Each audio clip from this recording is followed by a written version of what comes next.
Hello, everyone. My name is Barbara, and I would like to welcome you all to our latest Knowledge webinar episode. In this week's episode, Sketch to Model, detailing your model in Rhinoceros, an abbreviated discussion on creating a model and then assessing and executing ways to add additional levels of detail that make the model more dynamic. Presenting the webinar today is Gabe Mathews of Concord Design in Portland, Oregon. Gabe has created solutions for multiple Fortune-listed companies such as Apple, Nintendo, Nike, and Starbucks. Polyplane.com is a site that Gabe came up with to provide free lessons for those interested in learning 3D modeling.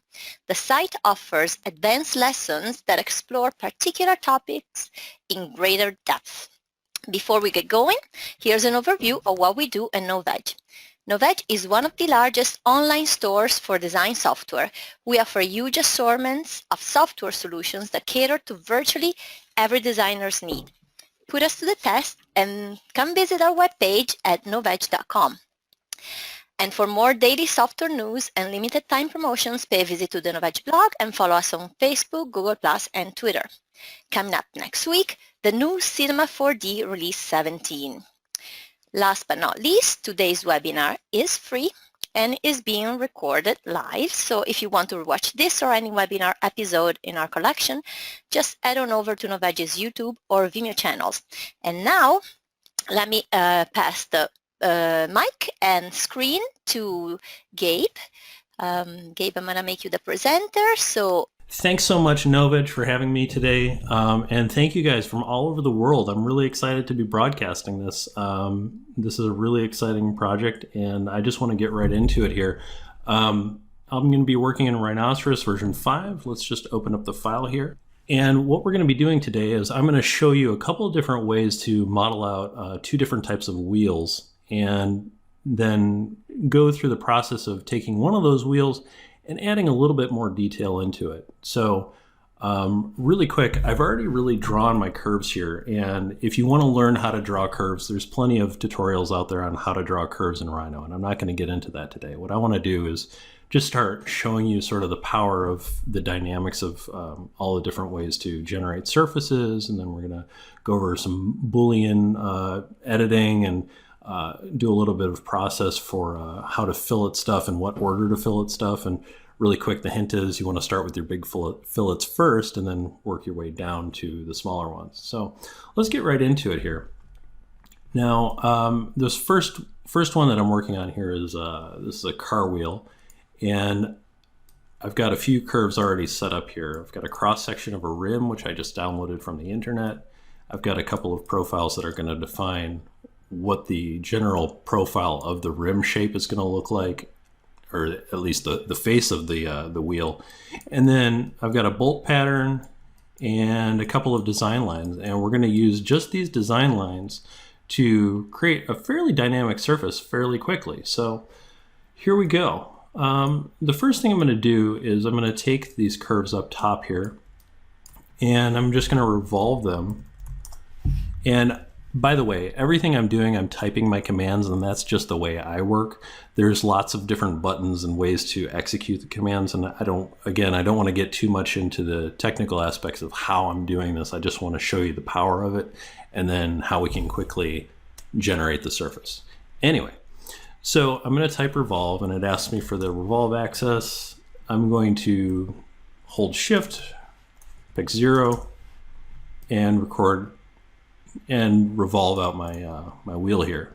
Now I don't want the actual rim just yet because we want to focus on the surfacing. So I've got my two main surfaces, I've got my wheel design here, and I'm going to start by selecting the outside curves of my design here, go into shaded view and trim those out. And then I'm going to access these interior curves and trim those out. And now we're going to look in the perspective view to see what we've got so far. So we've got a couple of holes. Now what we can do is we can, with project turned off down here at the bottom, we can select our curves that we use to trim those, hide them. Let's do that here too. Hide those. And then we'll connect. And when you have your snaps on, I recommend snapping to the quads because when you're doing a surface like this, the quads are typically a nice place for the fillets to start and finish, and they'll usually give you the best results. So anyway, clicking on the quads and just kind of getting a general idea of how I want my surface to flow in this general area. Then I'm going to type network surface, or network SRF really, select all those curves, hit enter a couple of times, and now we've got this nice transition from the back to the front. Now, when I'm filleting this, this is going to be too skinny of an area to fillet. I mean, I could do it, but it's going to change the design too much. So when I'm ready, I'm going to select everything and move it forward just a little bit so I have some extra information to fillet against. So now I'm going to do the same thing, and with this hole, I've determined that it's probably going to be best if I do probably 4 points of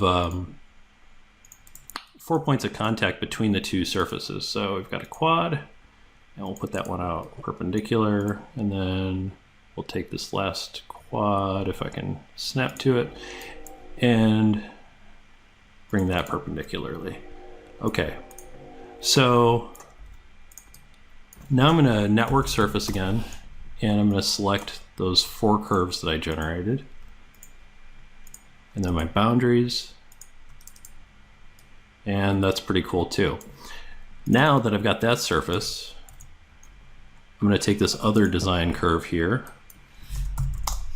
and trim that out, and trim out the back one too. So now we've got a little bit more information to work with, but like I said, these spaces are going to be too tight to fillet. So from the side view, I've already designed this so that I've got room to move the front surface out and still be right on the quad of where that wheel hits the rim.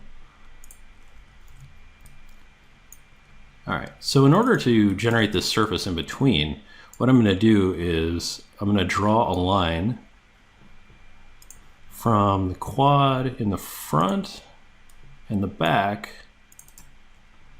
and then sweep 2, and I'll select both my rails and the cross section, hit enter, nice and clean. And I've noticed that my surface started and ended here for this blend, but over here it starts and ends over here. So what I can do is come up to surface edit tools, and adjust closed surface seam, and then just drag that surface seam over. And the reason I'm doing that is because I'm going to be filleting these two surfaces together. So by keeping those seams together, it'll produce a much more clean result. Next, I'm going to do the same thing over here, exactly like I just did. I'm going to, we'll actually start at the surface seam over on here so I don't have to move it again. Sweep 2, select a rail, select the cross section, which would be that curve, hit enter, and then one more time, we'll do it over here. So I'm going to come over here and do the same exact process. We're going to sweep 2, select both the rails, select the cross section curve, and go. All right, so now with this and our sweeps and our front surface and everything's joined together, once I type join, I'm going to fillet the surfaces together. So because I moved this out 1/4 of an inch, I know that my fillet between the back surface and the front surface can only be 1/8 of an inch, because that's how the radius works. And really quick, I might hide that other trim curve. So I'll fillet the edge, and I'm going to select these 2 edges after I join the back surface too, because that's important. Fillet edge, and then my radius, I'm going to put up to 0.124. The reason I wouldn't go all the way to 0.125 is because sometimes having those curves come together in the fillet at a tangent point will create some undesirable results. So I always do it just a little bit below whatever the half is of the two distances. And that looks pretty good. So I'll go ahead and do the other two and these two. Let that think for a minute. And that looks pretty good. All right, now let's kind of create a little bit of a blend between this networked surface and the front rim just to make it a little smoother. So I'll fillet edge again, and I'll select this edge and this edge. And here I'm going to change the diameter to 1. Actually, you know what? We'll do it to 0.75 just to be on the safe side. And this one will also make 0.75. And then we'll have it blend by adding a handle down here and here. And we'll keep those at 0.124 just so there's a little bit of visual continuity. And let that think for a second. And these sorts of fillets can take a little bit longer just because there's a little bit more information to pass through.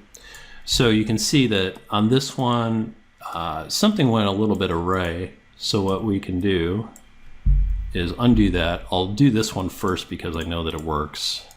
Go 0.75 and then add a handle. Here we'll do a couple of handles on this one just to make sure it's nice and smooth. Let that think. That one looks good. And then for this one, what I might do, it looked like it kind of had a little bit of a hard time blending, so I might actually make this 0.5 and then add the handles down here, 0.124, 0.124, and we'll make it, because the issue with the fillet happened right around here, maybe we'll have the transition happen a little bit sooner and see how that does. And when that's done, it should produce a pretty good result. Sometimes with the lofting process, it'll start to get a little bit wonky. So it's still looking like that's a bit of an issue. So what I'm going to do is just fillet the whole thing at 0.124 for now, just to keep this moving. And just so you know, depending on where this surface seam lies on this surface, that can indicate whether or not you're going to have some problems with the filleting. So if this edge happened to be like way over here, it would have a lot more information to pass that fillet radius through and would be leading to some better results. So anyway, now that we have this pretty good, it's still pretty cool. What I'm going to do is explode everything and select just those surfaces that I created and join them back together. And then from the front view, I'll array these at 0 with 3 items in the array, and that was array polar. And then I'm going to take all of these and use the trim command and just punch through all of this information that I don't need. Another way you can do this is just by selecting the two outer surfaces and then typing split. That'll yield the exact same result. And that looks pretty good. So what I'll do is now I'll join these back together. And I'm going to hide my wheel profile here. And I'll hide the rim. Actually, I'll show and then select all those curves. And we still need the bolt pattern in the center hub, so we'll keep that. I'm just going to hide all this other stuff. And take a look at what we got so far. So this is looking pretty cool. I'm thinking now we can move on. Oh, we've got one area that didn't actually trim through. So what I might do is just type explode. explode. And see, it didn't actually trim in this area. So what we can do is type trim and then CRV, select that curve, hit enter, and then just trim it out, and that'll usually fix it. Now I'm going to select all those surfaces again and join them back up so they're nice and clean. And then I'm going to select the wheel and type split, and I'm going to split it with this. And what that did, if I deselect the wheel, is it cut out that ring where the two surfaces meet. So I can just delete that and join everything together. Now, this looks really good, so I'm going to keep on moving here and start doing a little bit of Boolean work after I need to create one more bit of geometry first. And this is just the main hub. Now, I could, bring this out and just extrude it and make it intersect and then do some splits, but I want to be a little more accurate. So I'm going to extrude it at 2 inches, and then I can't really see what I'm doing in this view, so I might go to a ghosted view and see how that works and see if I can intersect it. And you can see the different tones. I don't know if you can see that on your screen, but there's a couple of different tones here to show that, okay, that's passing through that, so now I can use it. But if you want to be a little more tricky about it, what you can do is type clipping plane and give yourself a live cross section to see how everything's lining up. And this is one of my more favorite ways to do this because you can be a little more accurate. And I can see that it's actually not all the way there. So I'll just move it in just a little bit and call it a day, and we can get rid of that clipping plane.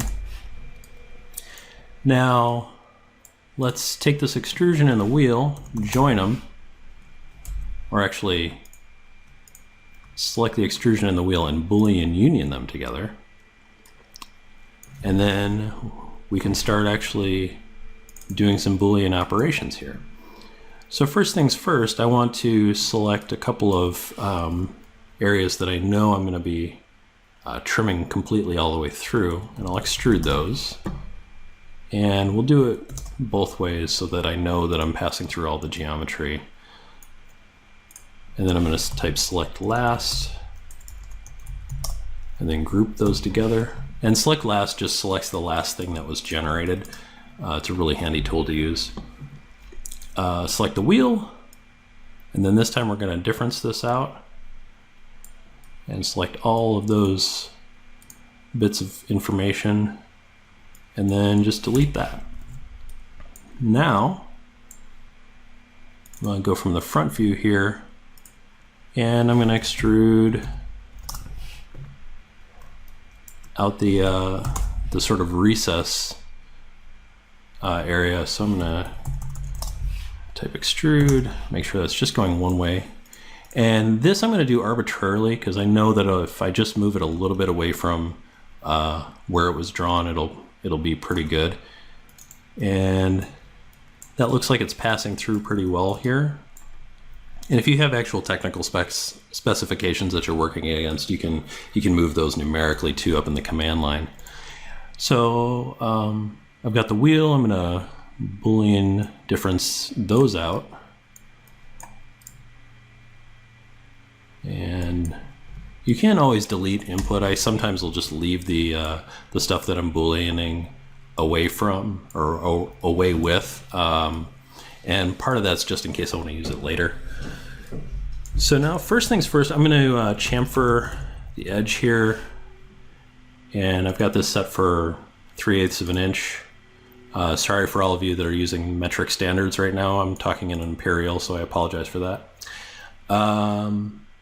And now we're going to work to fillets. So the fillets on this component, I want to work from the larger dimensions first and then work to the smaller ones. The reason you're doing this is because if you start with your smaller fillets, say on just a profile of something, and then on a perpendicular edge you want to wrap a larger fillet around, where those two fillets happen, it'll break every single time. So always work from large fillets down to small fillets. All right, so we want to fillet edge at 0.25 for where this edge meets. And then I'm going to do the same thing at 0.125 at the corner here. And the reason I'm doing these rollovers is because if I put this in rendered view, it just looks a little more convincing and has a little bit more level of detail to it. These are known as levels of read, and I talk a little bit more about that in Sketch to Model too. So fillet edge, I think these also should probably be about 1/8 of an inch. And I'm saying it should because I don't know, sometimes the fillet will intersect with another edge and then you can't fillet that area, so you got to be careful there. That looks pretty good. Now we'll fillet edge, and by the way, I'm doing this over and over again. You could just type fillet edge once, select all the edges you intend to fillet, and then go around and manually edit all the handles. I find that just doing the command a couple of times is just as fast for me anyway. These are going to be 0.060, and we're going to select all of these edges, and I could look at this from the side view to do it, but sometimes I get a little bit of enjoyment of making sure that I'm picking all the right stuff. And that, and that, and that, and let that run. And I missed a couple of holes here, so I'll just do those really quick. And that looks good. Okay, and then one more thing, I'm going to fillet the edge one more time and do a 0.030. And that'll be our smallest fillet that we're using. I'm just going to go ahead and click and drag through here. And now all those remaining edges will have a nice little rollover to them. That looks pretty good. Now in this inside piece here, I'm going to extrude that out and just make sort of like a little hub detail. Working from the top view might be best. And I'm going to invert everything just so I can focus on that for a second and give the same sort of chamfer treatment first. So I'll chamfer both the front and the back, but we want those to be at 0.125. I'll do this in shaded view. And now we'll fillet edge, and 0.060 should be plenty. And just select all those edges. So let's look at what we got here. That looks pretty nice. Now you could add some bolts into this and make it look a little bit cleaner and more dynamic. One thing I might do in the next wheel is actually add a little bit of a logo spot here. So I'm gonna really quickly, just so we can make it look all fancy, I'm using a plugin that's free. It came out with Rhino 4, and for some reason it doesn't work the same now with Rhino 5, and that's Auxpecker, AUXPECKER. It's a really free download, and it just allows you to create some really nice environmental reflections so you can see how things look, and we'll add a little bit of metal to this. And what you have to do is, the break is it applies to the color channel. You can just drag that down into the environment and I'll make it look really nice. So that looks pretty cool. All right, let's move on. So we've made this wheel. I'm going to select all my curves and hide them and just take a moment to look at this. And one thing you can do too in Rhino, if there's too many lines and it looks a little too confusing, you can come here into your object properties and down at the bottom where the isocurve density is, just turn that off and it'll clean it up and make it look even better. And you'll just see where all of your surface boundaries are. So that looks great. How about we go and do the motorcycle curves. So this process is very similar to start, but a little bit of a different workflow. We're going to take this spoke, and I've got some curves already drawn out here again and again. I hope you can see these okay. And I'm going to revolve just the rim profile around 0. And this profile, let's just take a minute to talk about this. If you ever need accurate, or at least semi-accurate profiles of rims and stuff, there are so many technical diagrams on the internet. They're not vectorized, so you can't use them directly into Rhino. You have to either trace over them or use a live trace in Illustrator. But you can get some fairly realistic measurements that way. So just keep it in mind if you're wondering how to get the rim profile and where you get that from. So anyway, we can hide that because we don't need it anymore. And now I'm also going to hide this for just a quick second and focus on these two curves, this ellipse and this ellipse. And what you'll notice here is this ellipse is well beyond where the center hub is, and that's because when we get into blending this spoke into the center hub, we want to have information for one surface to read to another. Otherwise, if it were right tangent, you would have a big gap right here, and then it wouldn't blend right. So I'm going to do a sweep 2 to generate my rails. And I'll select my rails, the front and the back, and the ellipses. And that looks pretty good. I'm just using the basic settings here. And then what I'm going to do is I'm going to trim part of that away. Now, why on earth would I do that? Well, if I bring back the rim for a second, I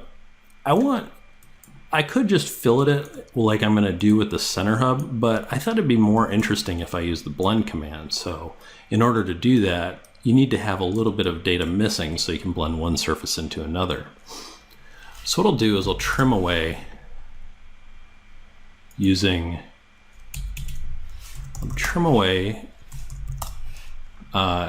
this ellipse that I've projected onto the surface. And the way I did that was I did this sweep once, and then where this surface intersected the rim, I just typed intersect, and that created a curve, and then I just offset that onto the surface. A little more technical than we need to go into here though. Anyway, the curve is there, so let's use it. And then I'm just going to select the rim, and then we're going to hide the curves we used to generate the surface, just so we're looking at a little bit less information. And we can also hide that trim. What we're left with is this. So what I'll do is I'll type blend SRF. And by the way, in Rhino 5, the autocomplete, it worked in Rhino 4 too, but in Rhino 5, your autocomplete also kind of does sort of a weird spell check thing. So if I were to type this blend, like blend N, it'll start to look for letters that sort of look like that and give you sort of a Google autocomplete of sorts. So anyway, blend surface, I'm going to select this surface and this surface edge, and you'll see that those curves aren't aligned. So I'm going to bring this to here so that they're both aligned, and then I'm going to select flip from that menu and flip that around. And the reason I did that is because you want your ISO curves to all be going the same direction. And by making this hole larger than where it actually intersected, I'll have some information so that I can come in here and blend this just a little bit more and have enough room for a fillet to pass through. So I'm going to select preview, and it looks a little bunched up, so we'll take the bottom rail. This one is always number 2, and the top slider is for rail number 1. And what I'm going to do is put rail number 1 at 0.7 as the value, and that looks much better and much more dynamic than just doing a fillet through there. I'll click OK. Now I could get into edge matching here and that sort of thing. Maybe I'll see if I need to join the edges. And those edges are all joined. Sometimes when you run that command, it won't come out that well. So you'll need to join the edges before you can do any sort of additional matching of continuity of surfaces. Now I could also match this this blend area to the spoke to get those isocurves to run the same direction, but we don't really need to worry about that here. For our purposes, that looks pretty good. All right, so now I want to create the center hub, and I'm going to do this the same way I pretty much did the other one, where I'm selecting these curves. I'm going to extrude this, and we want to go both sides, and we're going to put in the dimension of 2, and what that does is make the entire thing 4 inches wide. And the reason I'm going so wide is because I want to fillet surface, and we're going to select the spoke, and I've got a radius of 1, and that's the default, and for this it works. I'm going to select the spoke surface and the hub surface. That was not the hub surface. And we might have a little bit of an intersect happening here, so what I can do is turn on the control cage, and I just selected control points, and because it's a single surface, I can just drop this down a little bit and just drop that below where it lives.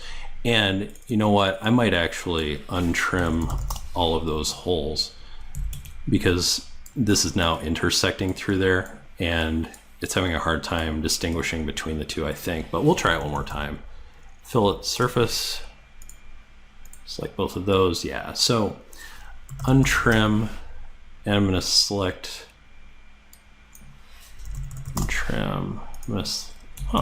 There seems to be an issue with that surface, so we'll just extrude just that. Now fillet surface,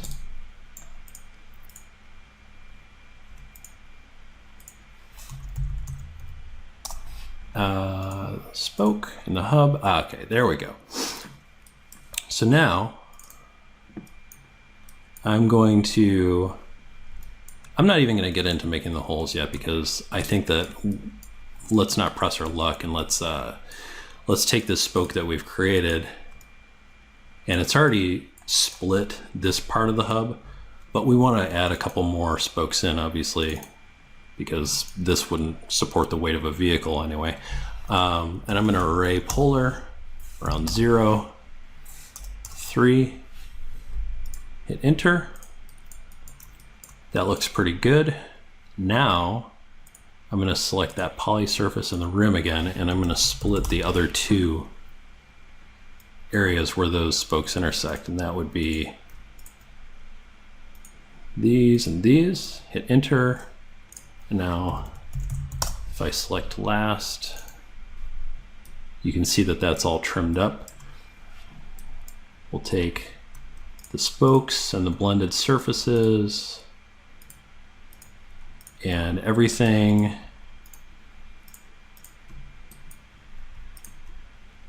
and maybe join those together. And now let's make some holes. Now this is important. I made the mistake here of making these holes before I was ready to, and that's a really good lesson for me, is that you want to kind of generate your shapes before you start trimming away from them. So I'll select my holes now. And again, I could use make hole, but I like to use the Boolean tools. I think it's just a preferential thing more than anything. I'll Boolean difference those. Select all those holes, delete them.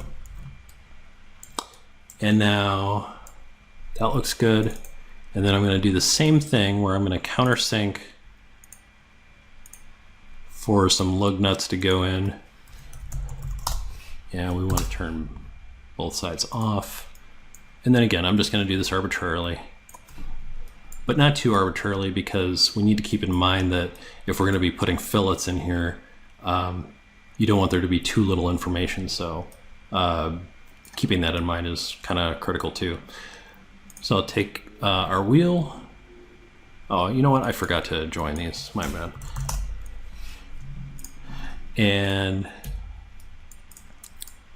we'll select that and Boolean difference out those countersinks.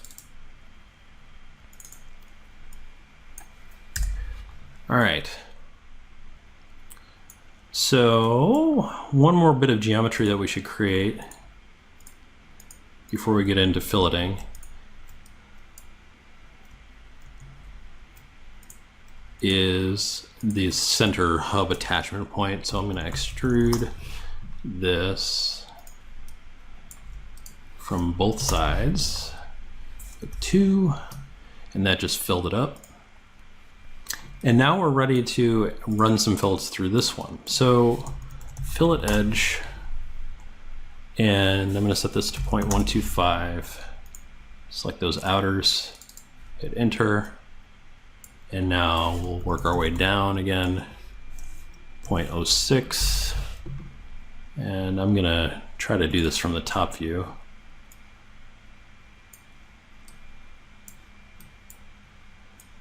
And we do not want those. Got a different thing to do there. And hit enter. That ran those pretty good. And then next we're gonna go to fillet edge 0.03. I'm gonna select everything outside of those centerpieces and hit enter. Let's take a look. All right, that looks pretty good, but we're still missing some details, so let's keep moving.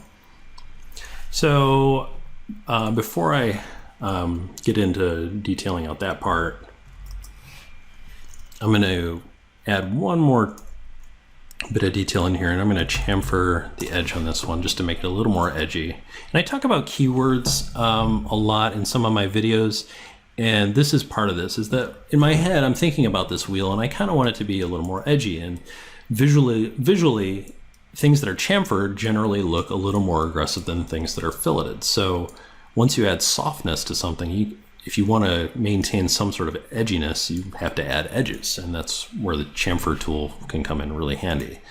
But even then, I'm still going to go back in and add a slight rollover to those. And the reason I'm doing that is because if I decide that I want to render this thing out and I want to be this close, when you look at an object, you'll see little roundovers on stuff. So it's important to just add those details in. Now, if you're doing something for production and you don't want those roundovers there, keep that in mind that Rhino isn't a parametric modeler. So, you know, it can be a little bit more challenging to kind of undo stuff. So I recommend, as you're doing this, if you want to save iterations, to either, you know, copy and paste it by dragging and holding Alt or tapping Alt, and that'll make a duplicate, or just putting it onto a new layer as a copy. So this looks good, but it's a little boring. And I think one way that we can help it be a little less boring, and I'm going to just add a little bit of finesse here by adding in this little wheel tensioner is what I've been calling it in my head when I've been creating it. And it's just going to add an additional level of read to this shape when I array it around. So what I'll do is I'll move the edges by typing move edge. And by the way, McNeil, if you're listening, thank you so much for adding in some additional sub object editability. I love it. I'm sure it was in V4, but I just discovered it now. We'll shear that over that way, and then let's taper it.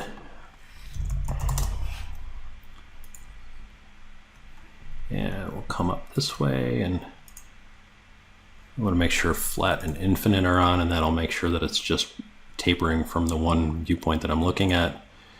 And let's move the face just in a little bit. And now what I'll do, I want to see if this is going to intersect in a weird way. So what I'll do is I'll type intersect, and yeah, that's just passing through the wheel, which is exactly what I want. So now what I'll do is I'll Boolean union these things together temporarily, and then fillet the edges, 0.125 maybe for that side and that side, and then fillet edge 0.030 for everything else. And this is a great example of why I did those larger radiuses first. Had I done the smaller ones first, the 0.125 would have had a hard time passing through this corner. And now what I'm going to do is I'm going to take it and explode it, grab everything, join it, invert, and join. And what that did was it joined the wheel back together, but it's left a little split where those surfaces come together. Now I can take this and array it. Let's see, how are we doing on time? We've got about 20 minutes left. All right, I'm going to wrap this up pretty quick here. I'm going to array this around the center at 0, 21 copies. And then that looks pretty cool. Let's maybe even add one more bit of information. We'll create like a little tension bar here. And then I'm gonna shear this a little bit by just cutting off the corner, maybe matching that angle so it looks kind of funky and aggressive, and type trim that away, delete it, cap it, and then maybe put a hexagon in the middle of it. So it's like a Allen head sort of thing. And then make hole. Actually, we'll need to move this out if I'm going to do the make hole command. Otherwise, I'll get some weird results. Make hole. Select that surface. And we'll just come in a little bit. That looks cool. And then, let's see, that Allen head actually comes out just a little bit more. And then we'll fillet all those edges. And we'll do that at 0.02. Make sure you're not doing that. And then we'll move the face of this right there. I'll use my O track and then mirror that over. Join those. Oops. Because we capped them, we need to actually Boolean union them together. And one other thing, make sure you have project turned on when you're moving your face, otherwise it will go back to your C plane versus where you're actually working. So, and the way I turn on project, it's right down here at the bottom. I'm going to mirror this over like that. That looks good. And now I'm going to select all those surfaces. Actually, first let me copy that. Cool. Group those. And then I'm going to select all these other surfaces that I created here. Mirror those around 0. And then we forgot to mirror over that duplicate. So what I'll do is just grab it, come back over here, move it. That looks good. And then I'm going to array those around middle, which would be 0 from the side view, 21 times, and it'll line perfectly up with that. All right. So now one last thing we can do is we can just delete where the spokes show through, so that from the side view it looks nice and cool. And we might actually just take one more quick step here, use the parabolic dish and come out here, make a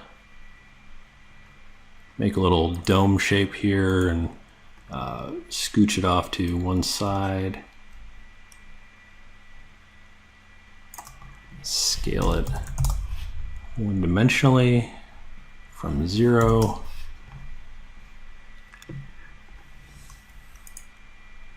Oops. Scale 1D. And just make it a nice soft round over here. And then let's look at how we're looking in render view. Maybe I'll add a material to that.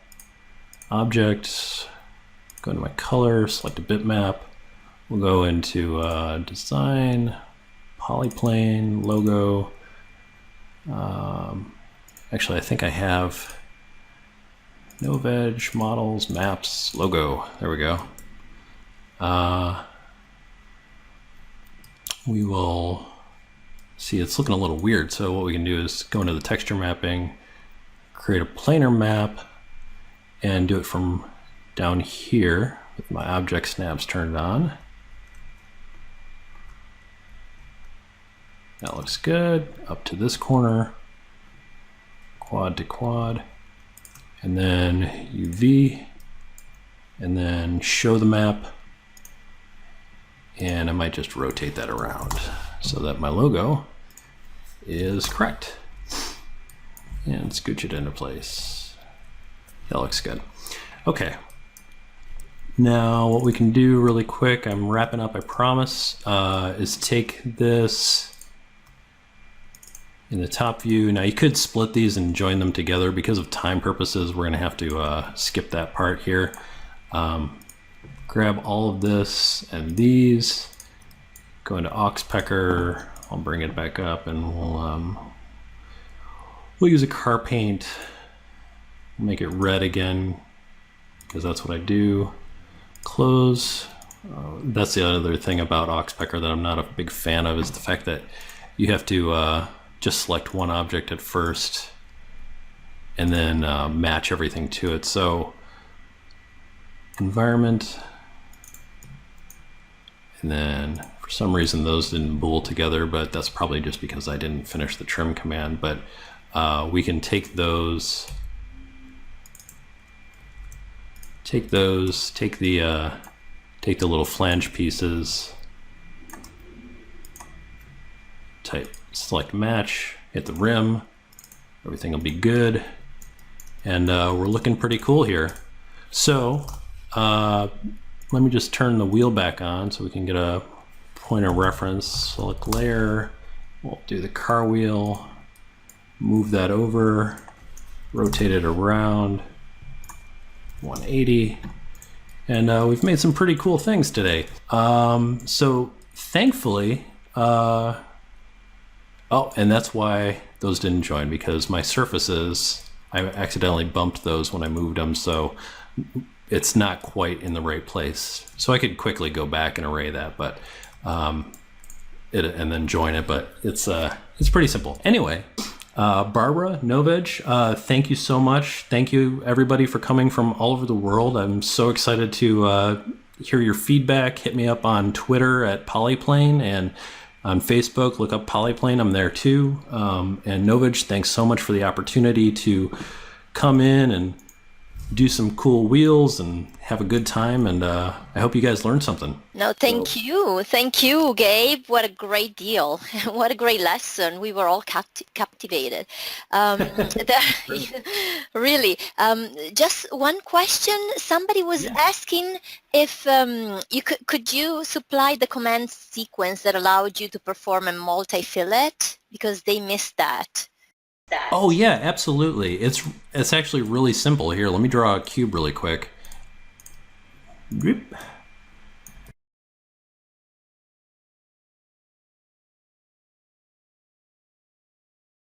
So if you want to do a multi-fillet, so if I type fillet edge and I select all my edges of something, you'll notice that all these handles come up.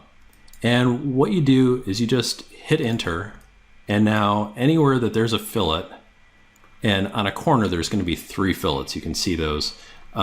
I can select one of those and numerically type in 1, I'll take the next one and do like a 0.5, and this one we'll do it a 0.5.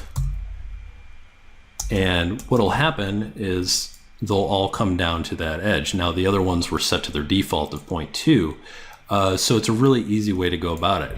Another way you can do it, and I'll just do this one more time, is select an edge, hit enter, and I have two handles here. I can actually add a handle wherever I want.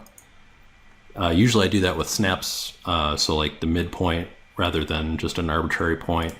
And then I can take that handle and drag it out, and now I'll get a much more dynamic fillet. So it's a really cool way of just speeding up your workflow. But remember, I recommend you work through your larger fillets first and then do your smaller fillets where you have any sort of perpendicular or matching edges.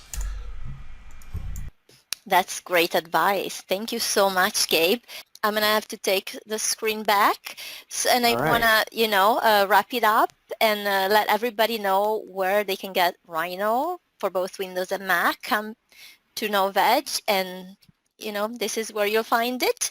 And I want to remind everyone to also follow us on Facebook, Google+, and Twitter. And next webinar is going to be the new Cinema 4D Release 17. And this webinar has been recorded, so go look for it on our YouTube or Vimeo channel. And if you want to rewatch it, go ahead, and there's plenty of webinars to choose. I want to thank Gabe again. You're a rock star. Thank you again for giving us this sketch to model one. You are. Thank you so much. I appreciate that. We're so much looking forward to Sketch to Model 2. And have a great day, everyone. And thank you again, Gabe. And see you next time. All right. Thank you. Okay. Bye. Bye-bye.